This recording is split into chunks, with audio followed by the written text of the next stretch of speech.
los seres humanos, porque los seres humanos pensamos que somos inteligentes y esto no es cierto. Los seres humanos somos bastante limitados, yo diría esencialmente tontos. Y para poder entender el mundo lo tenemos que simplificar, y en estas simplificaciones perdemos muchísima información y esto hace que después tomemos decisiones equivocadas, que se nos complique la vida. ¿Cómo simplificamos el mundo? Pues lo primero es que nos imaginamos que lo que nosotros conocemos es todo lo que hay. Y es un problema mayor porque esto implica que no entendemos cómo los demás pueden ver al mundo de manera distinta.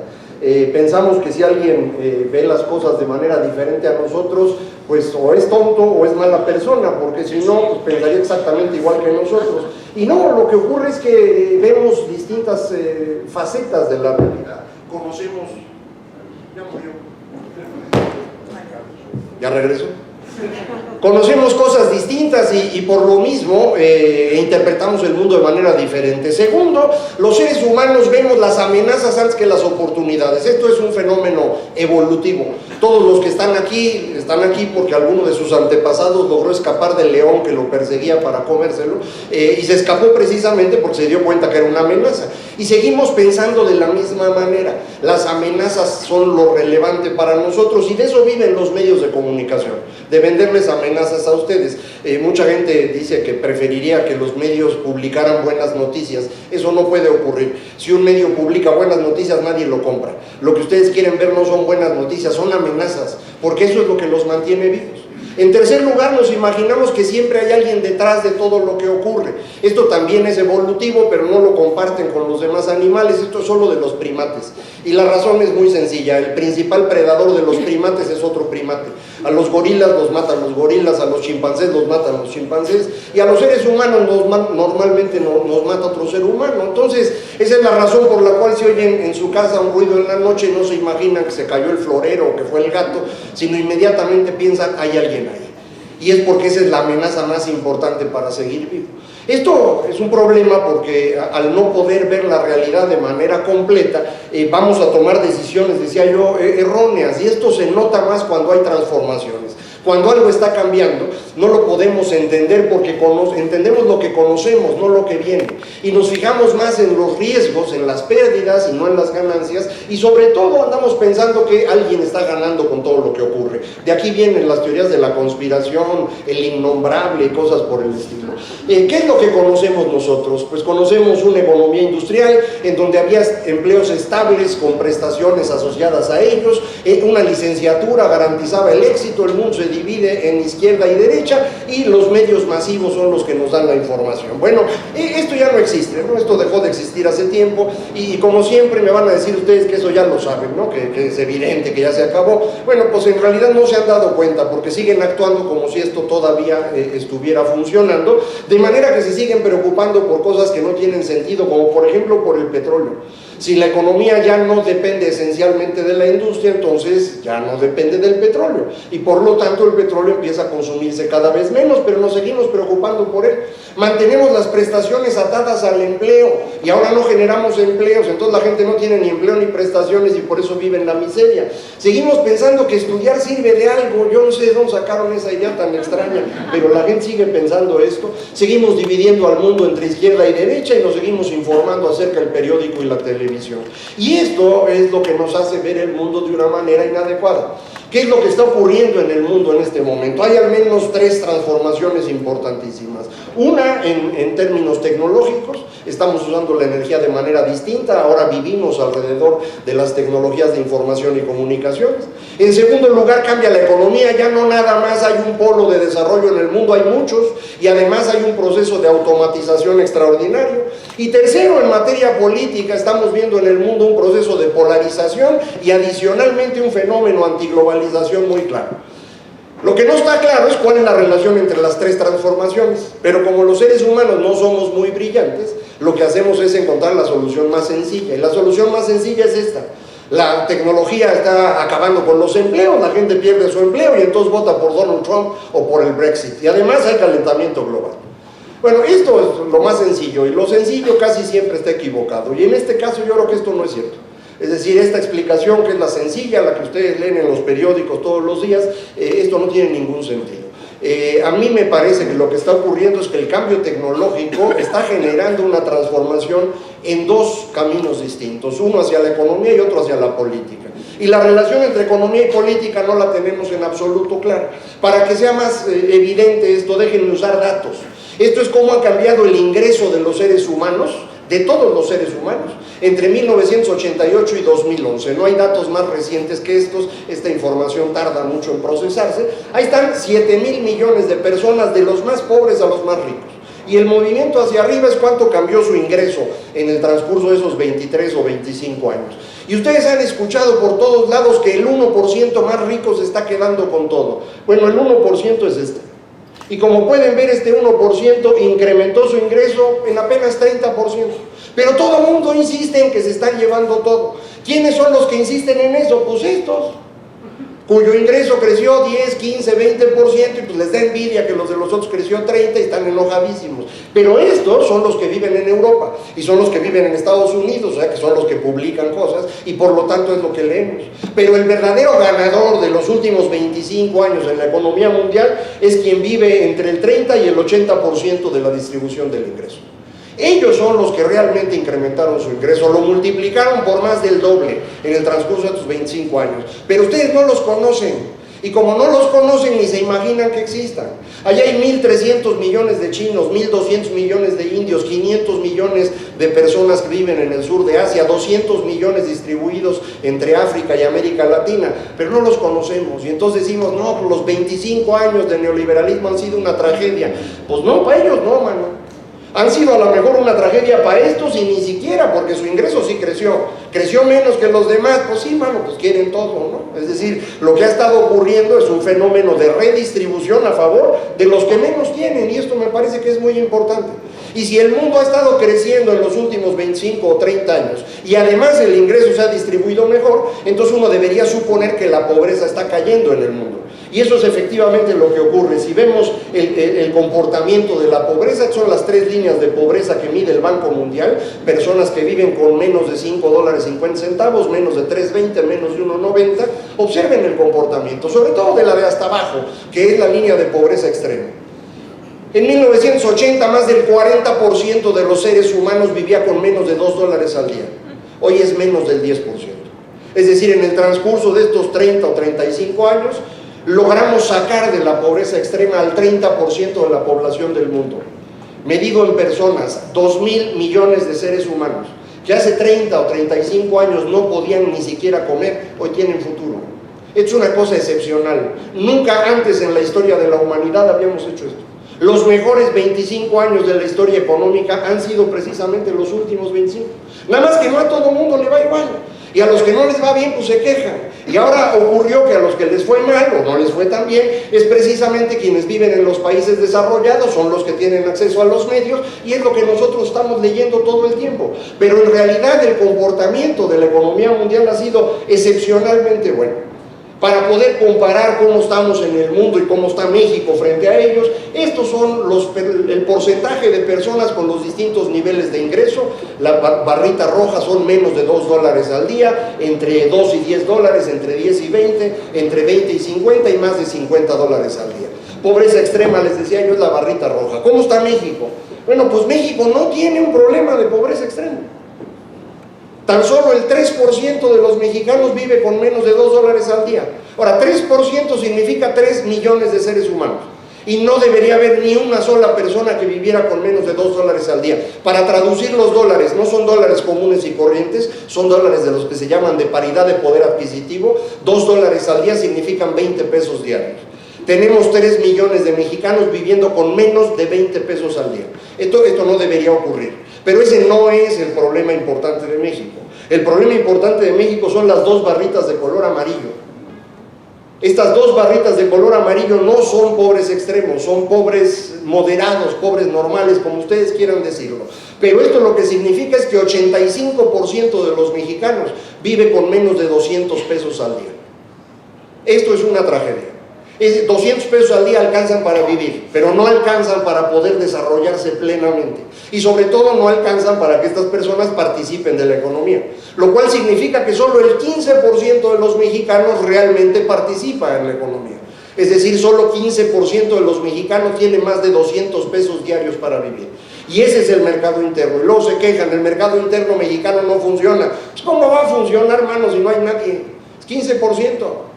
Si quieren que funcione, necesitamos más gente ahí. No es cosa de si pongo subsidios o aranceles. No, hombre, necesitamos que las personas ganen más.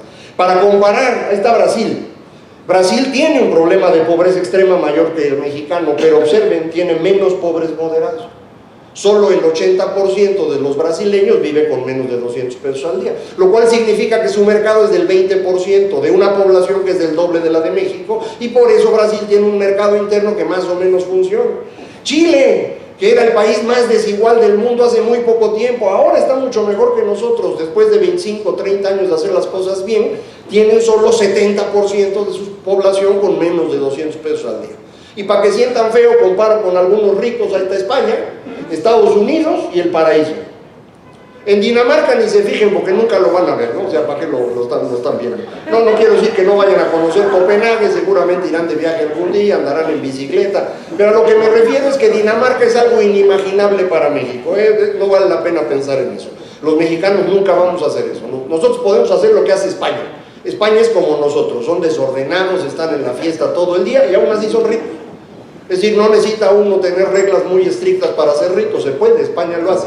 Ahora, ya vivir como Dinamarca sí necesita que cumpla uno reglas, y eso no va a pasar en México jamás, así que ni se imaginen eso. El principal problema que ahora todo el mundo ve en materia económica es este. Dicen, la automatización está destruyendo empleos. Esta gráfica se la robé a McKinsey, que dice es el porcentaje de empleos que se van a perder por la automatización, y a México le va a ir mal porque como ahora México es una potencia industrial, pues se van a perder muchos empleos. Bueno, este es un ejemplo claro de las tonterías de los seres humanos. Vemos cualquier cambio en términos de amenazas. Si hay más tecnología, lo que resulta de ello es menos trabajo. Pero menos trabajo no implica más desempleo. Menos trabajo lo que implica es más tiempo libre, que es una cosa totalmente distinta. De que empezamos a usar tecnología hace 200 años para acá, el mayor avance que hemos logrado es que los seres humanos tienen tiempo libre. De los datos de los países desarrollados pude construir esta gráfica, que es cuánto tiempo libre tenía una persona en cada momento del tiempo, desde más o menos mediados del siglo XIX. Y vean, a mediados del siglo XIX una persona tenía más o menos 6 horas libres a la semana. Es decir, el resto del tiempo estaba trabajando o estaba dormido, solo 6 horas para hacer lo que quisiera. ¿Qué hacían entonces? Bueno, pues en aquel entonces la gente iba a misa los domingos, 3 horas entre la misa, la comida y lo que fuera, y entre semana, bueno, pues media hora diaria para leer el periódico, un libro. Eso es todo lo que hacían, porque ya se nos olvidó. Pero entonces sí se trabajaba, 12 horas diarias era la jornada laboral, pero el trabajo de verdad era en la casa. Ustedes ahorita si quieren comer pollo, ¿qué hacen? Van al súper, compran su pollo, se lo cocinan y asunto resuelto. A mediados del siglo XIX, ¿cómo le hacía uno para comer pollo? Pues no había súper. Si alguien quería comer pollo, tenía que tener pollos en su casa, y el día que te querías comer al pollo, tenías que salir a perseguirlo, lo agarras, lo ahorcas, lo metes en agua hirviendo para poderlo desplumar, y ahora sí ya te lo puedes cenar, ¿me explico? Y si querían ropa, no la podían comprar en un almacén, no había almacenes, tenían que hacerla ustedes en su casa. Y si la querían lavar otra vez, ponte a hervir agua, échale sosa y órale a darle, maestro. Ahora, ¿qué hacen? Montoncitos de colores, pican botón, asunto resuelto, ¿me explico? No tienen nada que hacer ustedes. El tiempo libre ha crecido a 40 horas disponibles a la semana. Y esto lo que significa es un negocio espectacular, porque la gente en su tiempo libre lo único que puede hacer es entretenerse y comunicarse. Entonces, quien vende entretenimiento y comunicación hoy está vendiendo lo que quiera. ¿Por qué? Porque la gente no tiene nada que hacer. Están tan de tiempo libre ustedes que pueden venir aquí a escucharme a mí en vez de trabajar, ¿se dan cuenta? Eso es precisamente lo que hemos logrado en estos años, una cosa excepcional. México no está al mismo nivel, pero el comportamiento es el mismo, es el único espacio que pude calcular por los datos. Pero observen, en México tenemos menos tiempo libre porque trabajamos más. No hay país más trabajador que México. Los mexicanos son los más trabajadores del mundo. No producen nada, pero trabajan todo el tiempo, ahí están dándole todo el tiempo. Si uno vende lo que el mercado quiere, uno va a vender lo que quiera. Y la gente lo que necesita ahorita es entretenimiento y comunicación. Pero si uno no vende lo que el mercado necesita, si no quiere uno vender lo que uno sabe hacer, eso va a ser una tragedia, ¿eh? Es decir, lo que ustedes saben hacer o les gusta hacer, honestamente a nadie le importa. Lo que ustedes tienen que entender es qué es lo que el mercado necesita de mí. Y si no lo entendemos, vamos a vivir una gran tragedia. Y el mejor ejemplo de tragedia que tengo es este: la población de caballos y burros en Estados Unidos, de 1900 a 1960. En 1960 dejaron de contarlos, así que ya no hay más datos, pero ahí ya se ve la tragedia. En 1915 había un caballo por cada 4 estadounidenses. Para 1960 era 1 por cada 30. Esto significa una contracción de la población del 90% en términos relativos. Fue una tragedia espantosa. Si los caballos y los burros pudieran escribir, nos dirían que esta flechita amarilla indica el momento de la gran tragedia de los caballos y los burros. Ahora, como ellos no escriben, pues tenemos una población de humanos que le pasó lo mismo, y exactamente por la misma razón. Los mineros de carbón. Los mineros de carbón sufren exactamente lo mismo, y la razón es muy sencilla. En 1900, ¿cómo producíamos? Usando carbón. ¿Y cómo movíamos lo producido? Con caballos y burros. Para 1950 producíamos usando petróleo, y la producción se movía en camiones y en autos, de manera que nadie necesitaba ni caballos, ni burros, ni mineros de carbón. Por eso la gran tragedia. Los mineros ahí siguen algunos, y ahora en las campañas en Estados Unidos les pedían que les abrieran una mina de carbón, y Donald Trump, como no entiende nada, dijo: yo se las voy a abrir. A ver, güey, ¿qué vas a hacer, hombre? Lo que produzcan estos pobres nadie lo va a querer, y entonces van a seguir igual de pobres que hoy, pero además trabajando. ¿Qué caso tiene eso? Pero esto es exactamente lo que ocurre cuando uno no entiende lo que está pasando en el mercado. El mundo en el que estamos viviendo es totalmente distinto al que conoció la mayoría de ustedes, el que conocimos todos nosotros. Es un mundo diferente, es un mundo en el cual el tiempo libre abunda, y por lo tanto el turismo, el entretenimiento, la comunicación e incluso el conocimiento son cada vez más importantes. Y es cada vez menos importante la mano de obra sin habilidades. Pero el gran cambio no está ocurriendo entre tecnología y economía. El gran cambio está ocurriendo entre tecnología y la sociedad. Y este cambio necesita que veamos otra vez cómo somos los seres humanos. Los seres humanos somos animales, animales sociales. Y ustedes, como animales sociales, solamente piensan en dos cosas. Todo el tiempo están pensando en sobrevivir y en reproducirse. Me van a decir que no, que piensan en la empresa. No es cierto. Todo el tiempo están pensando en sobrevivir y en reproducirse.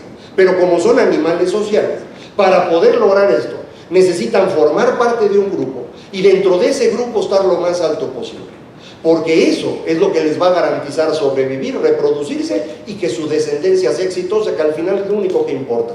Y esto lo que significa es que para los seres humanos lo más importante que hay es cómo nos percibe nuestra comunidad.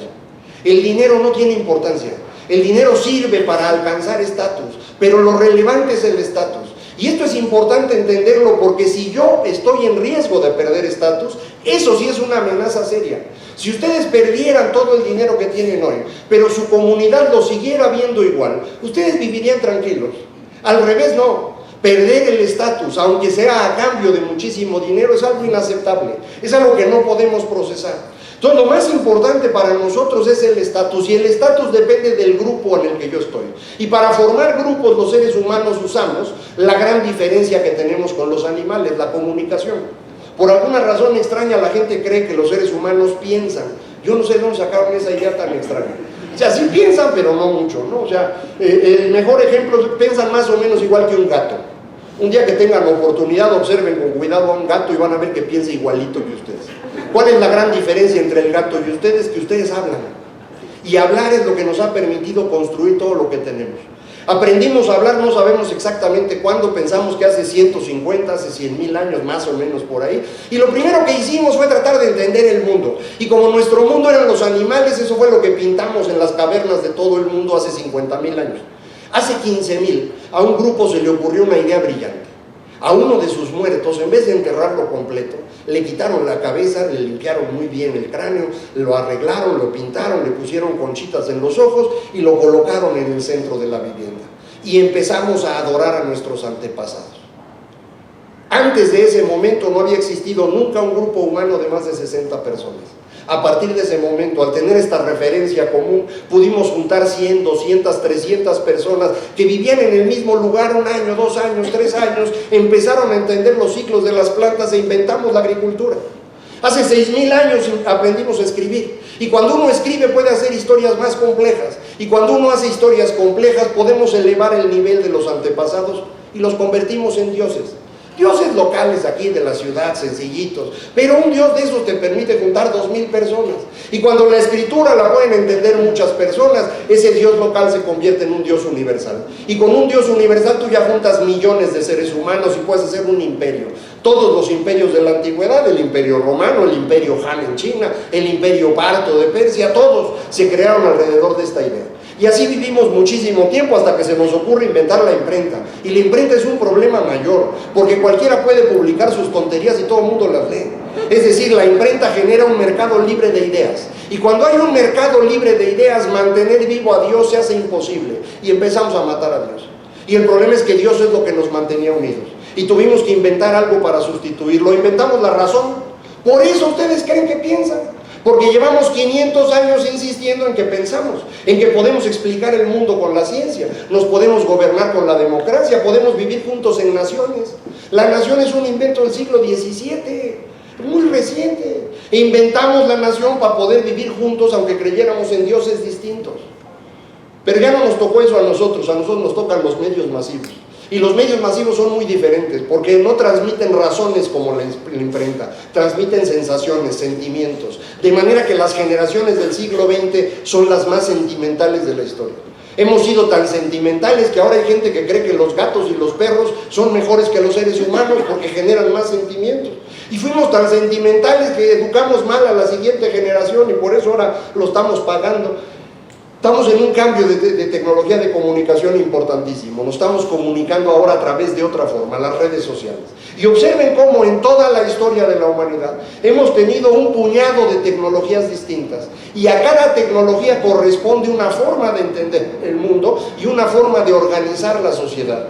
Y esto lo que significa es que la transformación en la que estamos es una transformación brutal, que no ha vivido cualquier ser humano, no se parece a las rupturas generacionales que nos tocaron a nosotros con nuestros papás, no, es una cosa totalmente distinta, es un cambio brutal. ¿Cómo fue el siglo XX? Masivo, nunca habíamos producido como en el siglo XX, produjimos para todos, y para poder producir para todos había que producir para el promedio. Así que inventamos las tallas, chica, mediana, grande y extra grande.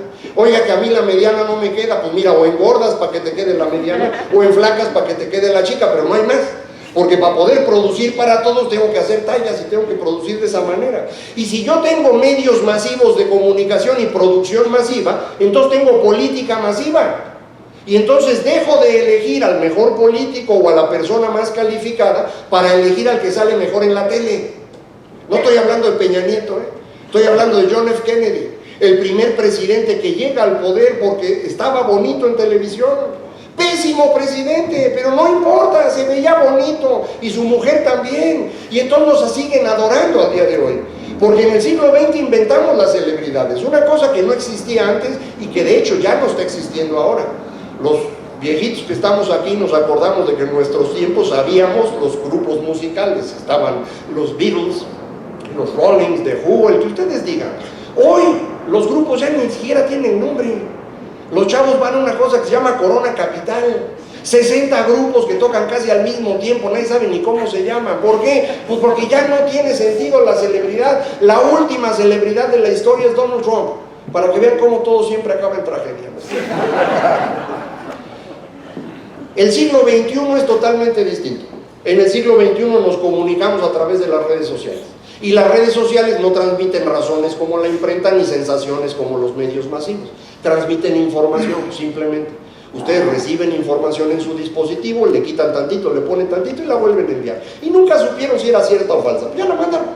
Y empezamos a crear realidades alternativas. Bueno, esto fue lo que le ayudó a ganar a Donald Trump. Creó una realidad alternativa con base en información ficticia que introdujo en las redes sociales gracias a sus amigos los rusos. Y con eso le alcanzó para cambiar unos pocos votos suficientes para ganar la elección. Lo mismo pasó en el Brexit, lo mismo pasó en Cataluña, lo mismo está pasando aquí.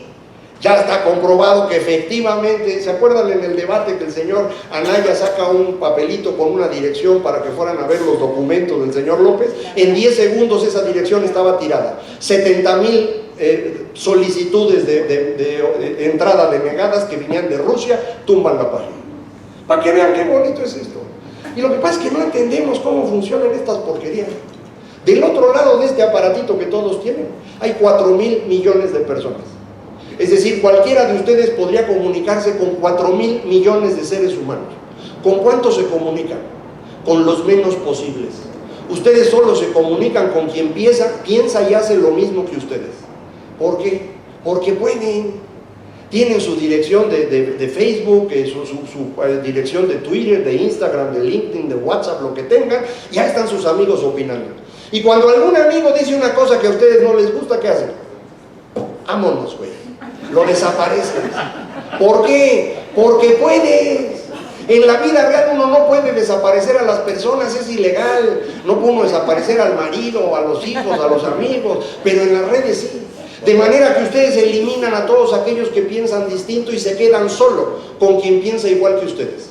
Lo que hacen es crear una isla en donde hay una única idea. Y cuando nosotros creamos una isla, lo que estamos haciendo es aislándonos. El proceso que estamos viviendo durante este siglo es un proceso de aislamiento. Cada uno de ustedes vive en 2 o 3 islas que tienen una única idea cada una de ellas. Y quieren que esa idea se aplique a toda la sociedad. Y es un problema, políticamente es imposible. ¿Cómo funcionaba la política en el siglo XX? El gobierno definía la agenda pública y nos la hacía llegar a través de los medios masivos. Un par de cadenas de televisión, un par de periódicos y todos estábamos enterados de qué se discutía, cómo, cuándo, etc. Y ahí nos metíamos. Hoy, ¿quién define la agenda pública? Ustedes en las redes sociales. Y cada una de las islas quiere que su única idea se aplique a todos. Y hay islas en cantidad abrumadora, islas para todos. Los que adoran a los gatos, los que adoran a los perros, los que odian a los toros, los veganos, los peatones, los bikers, los runners, montones de islas. Y todos quieren que se les haga caso. Y no hay político capaz de procesar eso. Y entonces ustedes creen que los políticos de hoy son más tontos que los de antes. No es cierto, son igualitos. La gran diferencia es que nadie puede procesar esa cantidad de información. Y todos en el mundo hoy odian a los políticos. No es un asunto de ustedes. No es que los mexicanos tengamos un problema con la política, es un problema global. En los últimos 2 años, desde 2016, no ha habido un solo político en el mundo que gane una elección.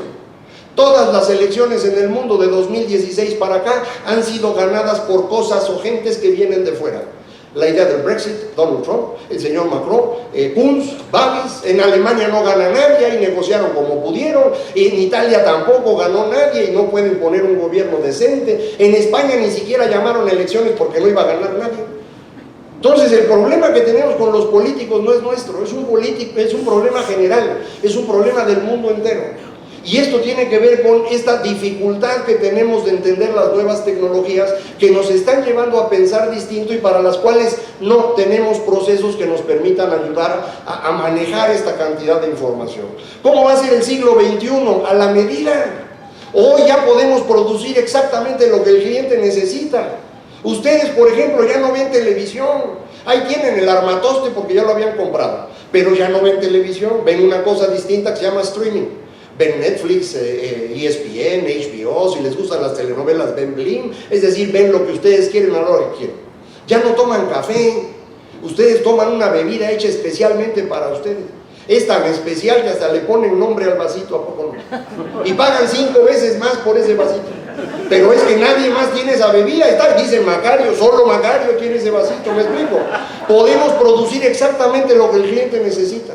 Y si podemos producir exactamente para el cliente y la comunicación a través de las redes va directo a las personas, entonces la política también tiene que ir directo a las personas.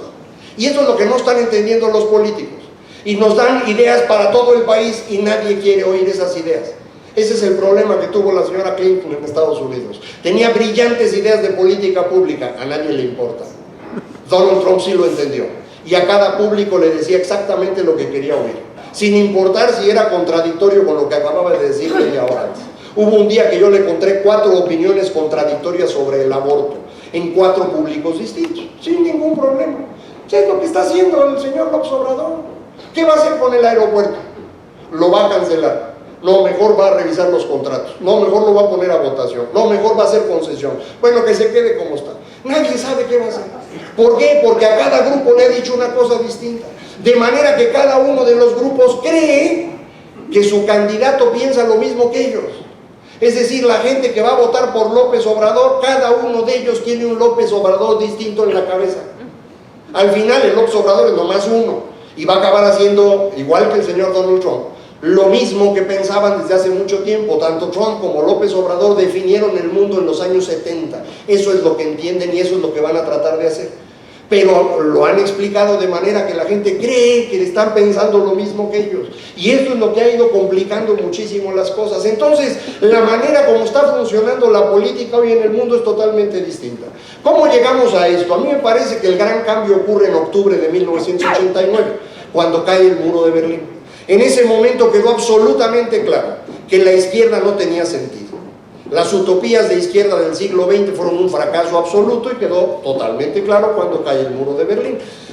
Como los seres humanos no somos muy inteligentes, pues seguimos hablando de izquierda como si sirviera de algo. No sirve, no sirve. Los políticos de izquierda sí se dieron cuenta y empezaron a buscarse la vida de otra manera. ¿Cómo? Metiéndose a los derechos humanos. Y empezamos a discutir cosas de derechos humanos que antes no discutíamos. Por ejemplo, empezamos a discutir temas como preferencia sexual, los derechos esenciales del ser humano, los derechos de los animales, y ahora discutimos cosas rarísimas, como los multigéneros. Cuando yo era niño, que no fue hace tanto tiempo, había dos géneros, niños y niñas. Ahora ya no. En enero del año pasado salió este número especial de la revista National Geographic, que se llama The Gender Revolution, y dice, hay 36 géneros sexuales distintos. Yo ahí tengo la revista, pero no la he leído, no me voy a confundir. Me los voy a imaginar yo solito.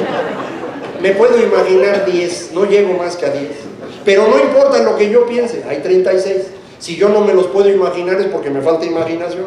No solo hay 36 géneros sexuales distintos, ahora tenemos matrimonio de personas del mismo sexo, interrupción del embarazo, personas que adoran a los animales, y ya que se metieron estos en la cuestión ecológica, nos transformaron el cambio climático en calentamiento global y nos dijeron que el mundo se va a acabar en 10 años.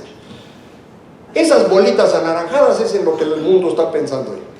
Pero no todo el mundo piensa así. Hay personas que piensan distinto. Hay personas que dicen, oiga, a mí me gustaba más la familia de antes, con papá, mamá y niños. O hay personas que dicen, oiga, eso del aborto no me gusta. O eso del calentamiento global es un cuentazo, mano, no hay evidencia suficiente. Bueno, si alguno de ustedes piensa en los cuadritos verdes, no lo vaya a decir. Porque si lo dicen, no se la van a acabar, ¿eh? Si ustedes dicen que prefieren la familia tradicional y no les gusta el matrimonio de personas del mismo sexo, ustedes son unos machistas. Y si no les gusta el aborto, son unos conservadores. Y si no creen en el calentamiento global, son unos negacionistas. ¿Me explico? Esta es la gran ruptura que vivimos en el mundo hoy.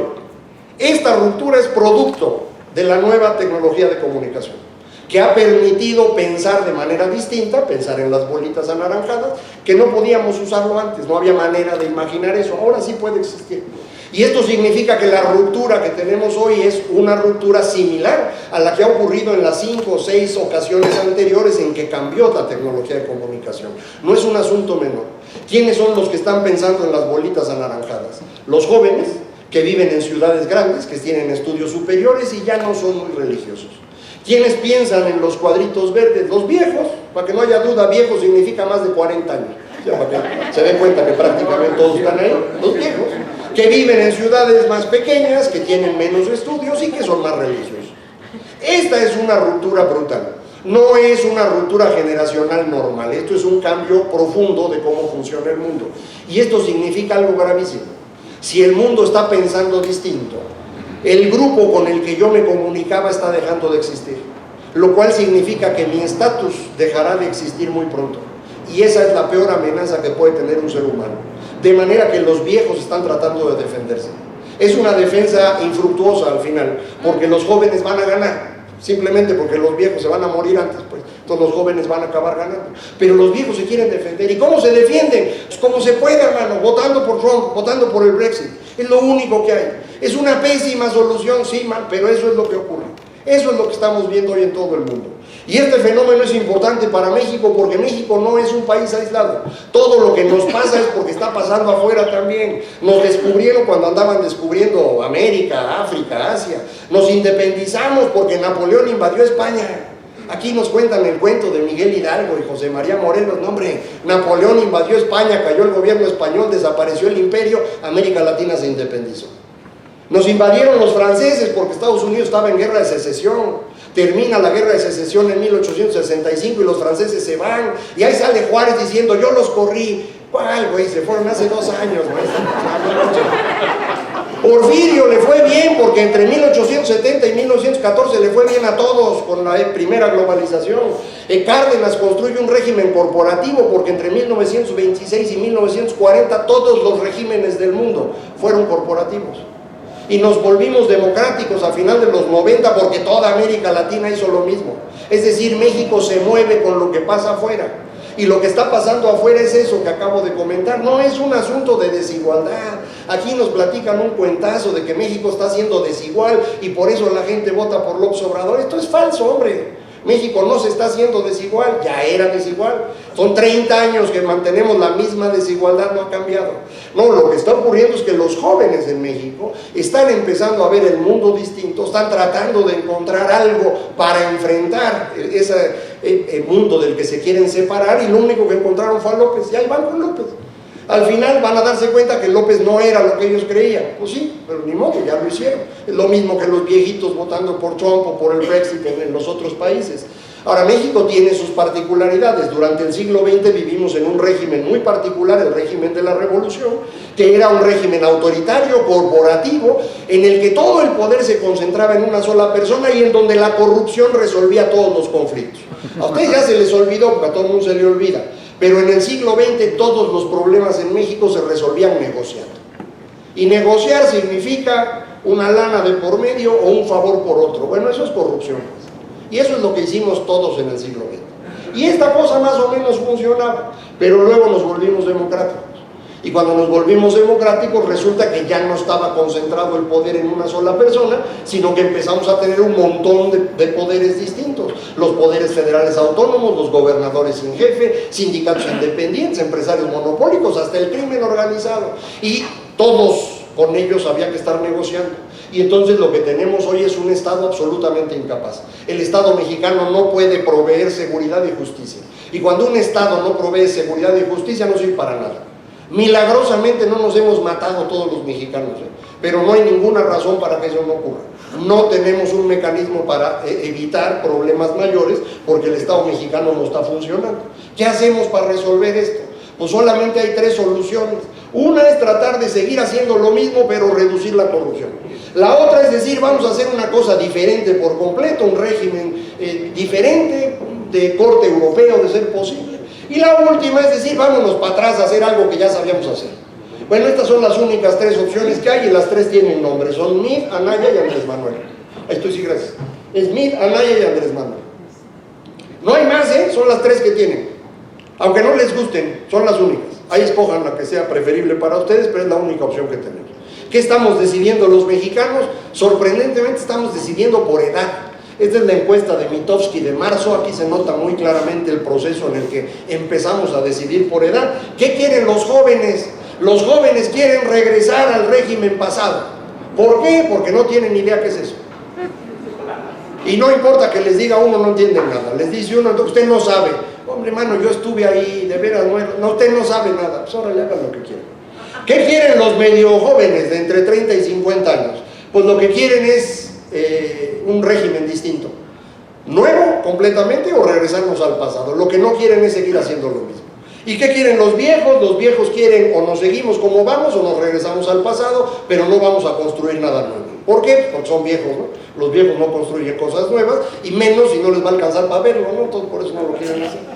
Así es como arrancamos. Ya en este momento, ya ni se preocupen porque la rayita del Andrés Manuel ya es más grande en todos lados, pero en principio eso había ocurrido. Es el porcentaje de votación que representa cada grupo de edad, que me pareció importante incluirlo porque todos dicen que los jóvenes es el grupo más importante de la elección. Es absolutamente falso. Los menores de 30 años representan solo el 25% de la votación y son el grupo que menos vota. Entonces ni se preocupen por ellos, pero de cualquier manera parece que ya no importa. Por nivel de ingreso, curiosamente, tampoco importa. Andrés Manuel está en primer lugar en todos los montoncitos, cosas extrañas.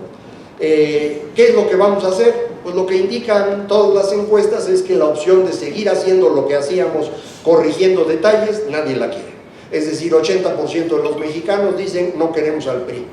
Y esto es un problema para el pobre señor Mid porque pues ya no la va a librar. La opción de crear un nuevo régimen, que era la que trataba de hacer el señor Anaya, no parece haber convencido lo suficiente, en buena medida porque nunca fue claro qué es ese nuevo régimen. Y es obvio, ni siquiera ellos saben, no hay manera de saberlo, no lo pudieron concretar de una manera que fuese al menos convincente, y entonces la idea de restaurar el viejo régimen pues es lo mejor. Otra vez, los seres humanos entienden lo que conocen, y eso lo conocimos, y nos es más fácil imaginarlo, y por eso aparentemente mucha más gente quiere moverse para allá. ¿Qué va a pasar en la elección? Bueno, voy a usar el mapa de las bolitas. Es una herramienta que inventé hace muchos años para entender la política mexicana. Esta es la versión moderna, aquí ya no hablo de izquierda y derecha, ahora hablo de las creencias a la incertidumbre, porque creo que esta es la forma como pensamos los seres humanos. La incertidumbre es una maravilla y nunca nos damos cuenta de eso. Solo en la incertidumbre se puede crear. Cuando todo está claro, cuando todo está ya cierto, no se puede crear nada. Es solo en la incertidumbre en donde se puede crear. Ahí es donde puedo crear conocimiento con base en la ciencia, puedo crear riqueza enfrentando el riesgo, puedo crear estabilidad política con la democracia. El problema de la incertidumbre es que genera angustia, y los seres humanos la angustia nos cuesta mucho, y entonces nos regresamos corriendo al espacio del consuelo, y el espacio del consuelo es el espacio de las creencias. Esto, creo yo, es el gran problema de América Latina. Como ustedes saben, América Latina no genera conocimiento, no genera riqueza y no tiene estabilidad política. ¿Por qué? Porque creo que aguantamos la incertidumbre menos que otros pueblos en el mundo.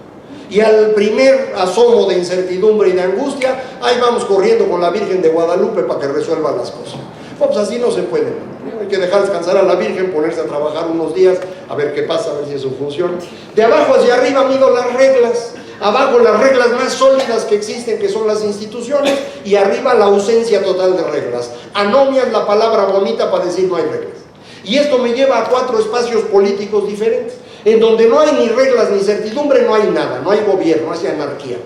Ustedes no conocen eso, es mejor no conocerlo. Si alguien lo quiere conocer, puede ir a Venezuela, ahorita hay anarquía allá. No van a regresar, pero van a conocer la anarquía si quieren. En el lado de allá, donde no tengo reglas, pero sí tengo creencias, es el espacio de la demagogia. Es el espacio de Donald Trump.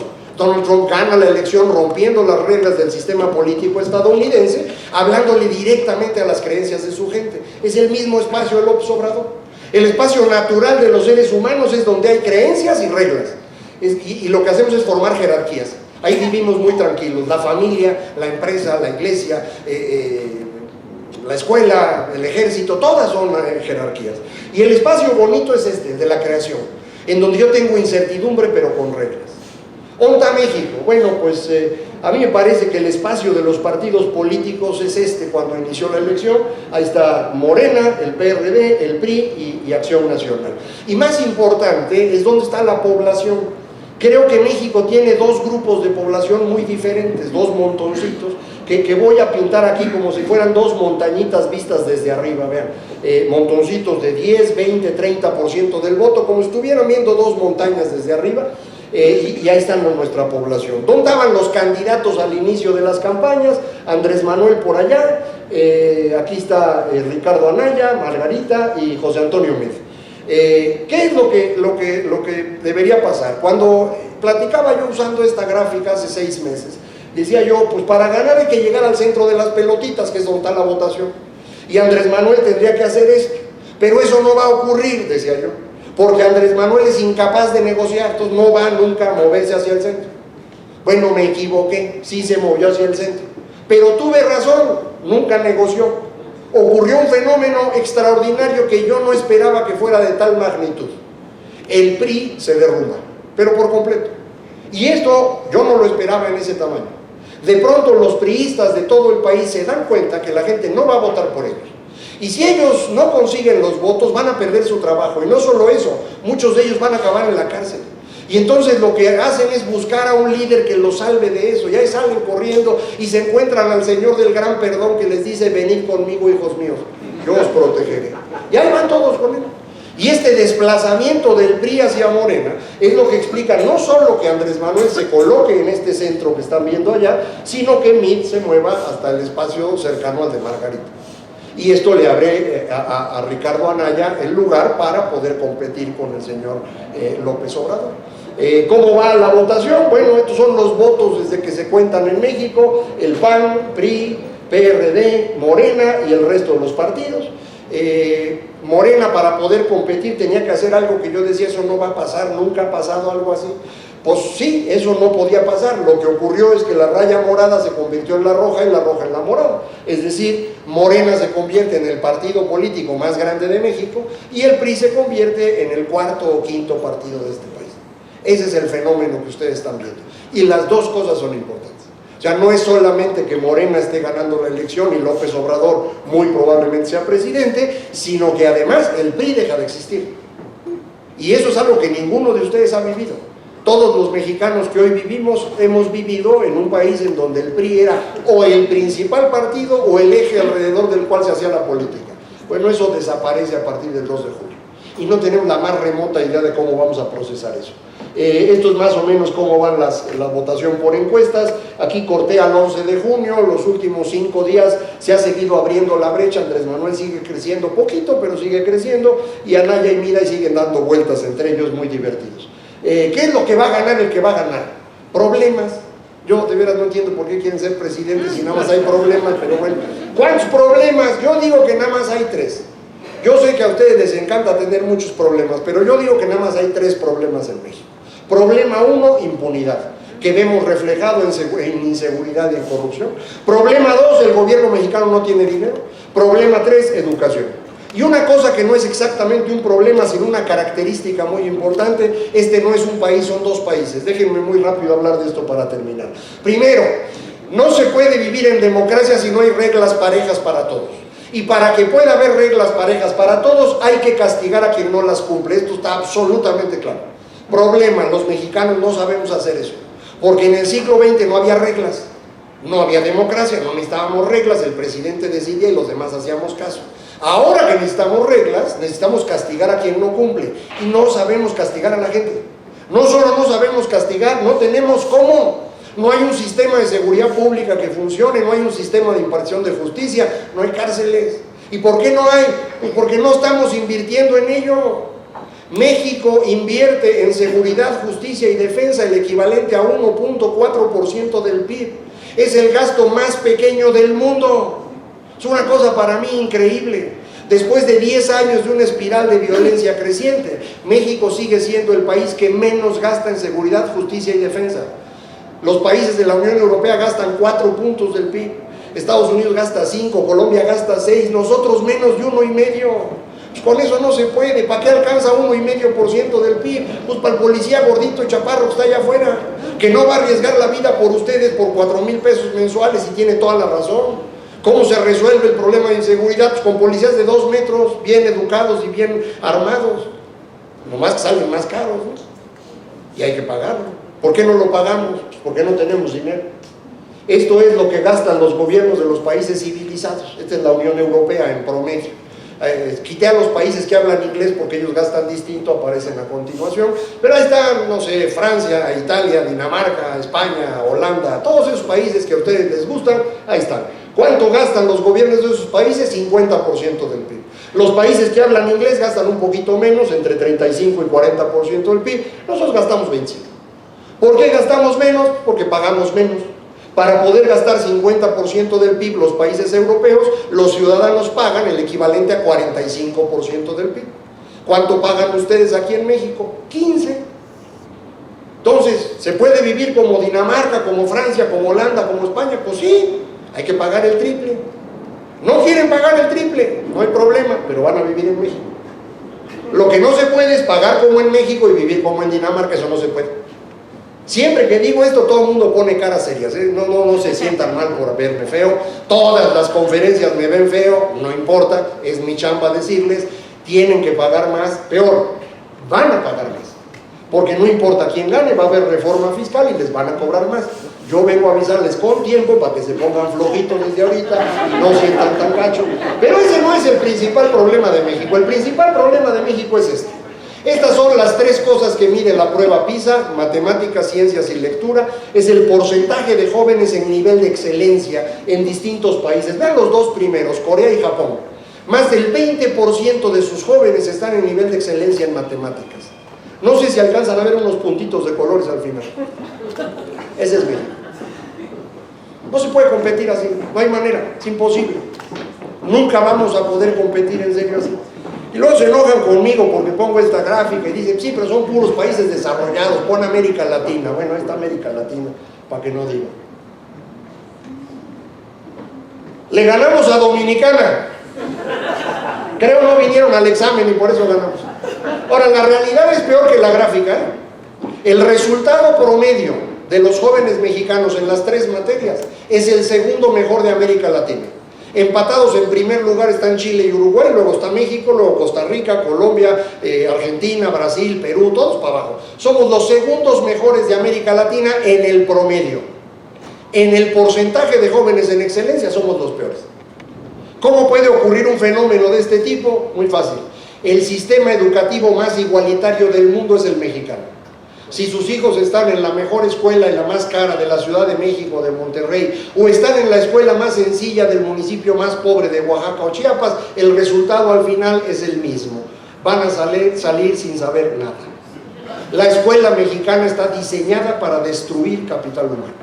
No está hecha para hacer capital, sino para destruirlo. La escuela mexicana tiene como valor fundamental la igualdad. Y para ser iguales a los niños en la escuela, la única forma es igualar para abajo, no hay otra manera. Y entonces, si sus hijas tienen capacidad creativa, la maestra se las va a quitar. Y si sus hijos tienen pensamiento crítico o dotes de liderazgo, el maestro lo va a destruir, para que al final todos salgan igualitos. Y este es el gran problema de México. Tenemos una mano de obra calificada moderadamente bien, la segunda mejor de América Latina. ¿Para qué sirve eso? Para lo que estamos haciendo, mano, armar coches y producir algunas cosas, y ahí la vamos llevando. Pero para competir no, porque no hay líderes. Si ustedes no tienen jóvenes en nivel de liderazgo, de excelencia, perdón, no va a haber líderes después. Y no los tenemos hoy, no hay liderazgo en investigación, no hay liderazgo académico, en los medios de comunicación, en las empresas, en la política. Luego se quejan de los candidatos que tenemos. Pues yo, ¿qué quieres que haga, mano? Es lo que hay. O sea, con lo que tenemos, pues esos candidatos son los que hay, es lo único que podemos hacer. Entonces, el comportamiento que tenemos de la economía mexicana tiene que ver con esto. Pero el problema más importante para mí del país es este. Este es el crecimiento por estado de la República durante los últimos prácticamente 25 años, y los que están de color anaranjado han crecido menos que el promedio nacional, los amarillitos crecen en el promedio, los verdes crecen por arriba. Si tiran una línea en el paralelo 20, que pasa al norte de la Ciudad de México y al sur de Yucatán, tienen 2 países, uno que sirve arriba y uno que no sirve abajo. Si no les gustan los paralelos y quieren hacerlo con los límites de los estados, se van a encontrar con Mesoamérica. Es decir, el país que no funciona es Mesoamérica. ¿Por qué no funciona? Bueno, ahí fue el virreinato, ¿no? Y lo que hicimos durante esos 250 años del virreinato es construir las instituciones sobre las que funciona México. Y esa parte de México que incluye esta ciudad sigue estando en el siglo XVII. Y así no se puede. No hay manera que este país sea competitivo así. Todo el mundo se queja que México no crece. México crece 2%. Llevamos 25 años creciendo 2% y vamos a seguir creciendo 2%. ¿Por qué? Porque la parte de arriba crece 4% y la de abajo crece 0%. Es decir, la parte de arriba hay lugares que crecen más que los países asiáticos. La parte de abajo está en el siglo XVII. Seguimos teniendo usos y costumbres en Oaxaca. Seguimos teniendo cacicazgos en toda esa región. Así no hay manera que esto funcione. Y lo peor es que esto es exactamente la política nacional. Si ustedes ven la votación, bueno, ¿dónde van a votar por Andrés Manuel? Sobre todo aquí, ¿no? Ahora ya está ganando incluso otros estados, pero esta parte de aquí, Andrés Manuel se va a llevar más de la mitad de los votos. ¿Por qué la gente del sur está queriendo votar por Andrés Manuel? Pues porque es gente racional. El problema es este, vean, este es el comportamiento del ingreso por habitante en el norte y el sur de México, dividido en el paralelo 20, como acaban de ver. Observen cómo las personas que viven en el sur de México, del Tratado de Libre Comercio para acá, han perdido 10% de su ingreso. Mientras que los que viven en el norte, de que empezó el Tratado de Libre Comercio para acá, han incrementado su ingreso en más de 12%. Me apuro para que no se enojen, muy rápido. Esto significa una brecha inmensa. En el transcurso de 25 años se ha separado el norte del sur en 25 puntos. Entonces la gente del sur, cuando Andrés Manuel dice los últimos 25 años son espantosos, pues ellos dicen, sí, cierto, mejor nos regresamos al pasado donde vivíamos mejor. Y la gente del norte dice, espérate güey, no le muevas, si nos está yendo a todo, ¿eh? Bueno, este es el problema. Y este problema no se resuelve si gana uno o gana otro. Este es un problema que necesitamos empezar a tomar en serio porque se nos está separando mucho el país. ¿Qué va a pasar? Primera cosa importante, el Tratado de Libre Comercio aparentemente no se va a modernizar, pero tampoco se va a acabar. Todo depende de la demencia del señor Trump, que nadie puede interpretar. Mi principal preocupación al respecto es que, viendo que pueda perder las elecciones en noviembre, se le ocurra en septiembre u octubre decir me salgo del tratado, pensando que con eso la gente vote por él allá. Acuérdense que él solamente piensa en términos de los votos allá en Estados Unidos y de su propia percepción de sí mismo. En consecuencia lo puede hacer. Si lo hace va a estar en un problema mayor. Si no, olvídense, no se preocupen, yo por ahí no veo mayor problema. ¿Qué va a pasar con la elección? El sistema de partidos mexicano va a cambiar por completo y creo yo que lo primero importante es la tragedia del PRI. En las estimaciones que tenemos va a obtener entre 16 y 20 senadores y probablemente 50 o 60 diputados. Eso es la tercera o cuarta parte de lo que tiene hoy. Se convierte en un partido más chico, ya no que el PRD, porque el PRD va a desaparecer, pero más chico que lo que es el PRD en este momento. Va a ser el cuarto o quinto partido de este país. Van a crecer partidos que eran muy chiquititos, uno de ellos Movimiento Ciudadano, que es un partido más o menos decente. Luego está el partido Encuentro Social, que es una cosa rarísima, los cristianos que organizó Osorio Chong para manejarlos él, pero ya se los quitó López. El PT, que es un partido pues, que no vale la pena ni mencionar. ¿Cómo va a ser el nuevo gobierno? Pues puede ganar Andrés Manuel o puede ganar Anaya. Todo indica al día de hoy, faltando prácticamente 2 semanas, que gana Andrés Manuel. ¿Puede ganar Anaya? Puede. Probabilidad muy baja, ¿no? 3-4%. Pero siempre puede existir. ¿Puede alcanzar mayoría Andrés Manuel? Sí, en este momento trae mayoría en la Cámara de Diputados y en la Cámara de Senadores. Peor, si gana con mayoría en ambas cámaras y el PRI y el PRD están en proceso de desaparición, entonces la mitad de los priistas, la mitad de los PRDistas, todo el Partido Verde se van a juntar con él y entonces puede construir mayoría calificada incluso. Para cambiar la Constitución en México se necesita mayoría calificada en ambas cámaras y 17 congresos locales. Bueno, pues se nos ocurrió poner a elección, en esta elección, 26 congresos locales. Va a ganar al menos 15. Entonces, es muy probable que Andrés Manuel López Obrador, para septiembre, esté en la capacidad de modificar la Constitución si quiere. Vamos a ver si eso es cierto, pero existe la probabilidad y es importante que lo sepan. A partir de la elección hay 2 fenómenos políticos inmediatos. Uno, el ganador jala mucha gente, porque a la raza le encanta estar con el ganador hasta que pierda, pero al mismo tiempo se genera un fenómeno de rechazo, porque en el momento que termina una elección va la que sigue, y Andrés Manuel ya no tiene una elección que sigue. Y esto es importante porque Morena no es un partido político, es un movimiento, si quieren decirle así, es un mugrero, o sea, entró de todo. Están los norcoreanos del PT, los cristianos del PES, están los rateros del PRD, los rateros del PRI, gente que era de extrema derecha, que ahorita están todos, y allá adentro se odian todos. Lo único que los mantiene unidos es la sumisión frente a López Obrador. El día que falte López Obrador, eso va a ser una matazón. De hecho, aunque no se muera, controlar eso va a ser prácticamente imposible. Entonces va a estar bien divertido, ¿eh? A ustedes nunca les había tocado ver algo similar, se van a divertir mucho, algunos se angustiarán, acuérdense, no se angustien, hombre, la incertidumbre es el espacio de la creación. Entonces es el momento adecuado para poder crear cosas, incluyendo crear negocios y crear estabilidad política. Entonces vivimos en un mundo que es totalmente distinto al que ustedes conocieron. No hay manera de que se regresen a lo anterior, no hay manera que sigan pensando en lo mismo. Si siguen pensando lo que pensaban, nada más van a sufrir. Necesitamos empezar a entender las bolitas anaranjadas que vieron hace un momento, si no va a ser un sufrimiento que no tiene sentido. No vale la pena estar tratando de resolver problemas que no existen, pero tampoco puede uno dejar sin resolver los problemas que sí existen. Esto es lo que yo creo que es más importante entender frente a lo que viene. Va a ser una época muy interesante, pero insisto, cuando hay mucha incertidumbre, hay un gran espacio para ser creativo. Muchísimas gracias a todos.